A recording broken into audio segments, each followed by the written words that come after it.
बहुत सारे patients IVF से इसलिए डरते हैं क्योंकि उनको लगता है कि आईवीएफ एक बहुत पेनफुल प्रोसीजर है। Is it true?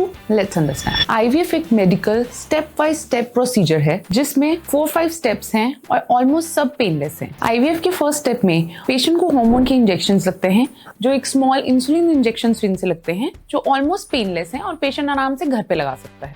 Second step में हम उन एग्स को मॉनिटर करते हैं, उनके साइज को देखते हैं जो एक बहुत सिंपल से ट्रांसवेजाइनल स्कैन से होता है जो भी पेनलेस है। थर्ड स्टेप बहुत इंपॉर्टेंट स्टेप है जिसमें हम पेशेंट के एग्स को रिट्रीव करते हैं जिसे ओवम पिकअप कहा जाता है। ये प्रोसीजर एनेस्थीसिया के अंडर होता है इसलिए ये भी पेनलेस है। फोर्थ स्टेप एम्ब्रियो ट्रांसफर जो बहुत इंपॉर्टेंट स्टेप है, ये स्टेप भी बहुत पेनलेस है। इस स्टेप में एम्ब्रियो इतना सेंसिटिव है कि हम पेशेंट को पेन दे ही नहीं सकते और ये अल्ट्रासाउंड की गाइडेंस में होता है तो सब कुछ विजुअलाइज हो रहा होता है और पेनलेसली पेशेंट आराम से कंफर्टेबली करवा लेता है। And we make sure that patient does not have to go under a lot of discomfort. So सिर्फ सुनी सुनाई बातों पे ट्रस्ट करके या बिलीव करके आप अपने ट्रीटमेंट्स को डिले ना करें। तो आईवीएफ पेनफुल नहीं बल्कि साइंटिफिकली प्रूवन एक बहुत ईजी कंफर्टेबल मेथड है। रेदर आईवीएफ में सबसे ज्यादा चैलेंजिंग पेन नहीं बल्कि पेशेंस है। Best of luck.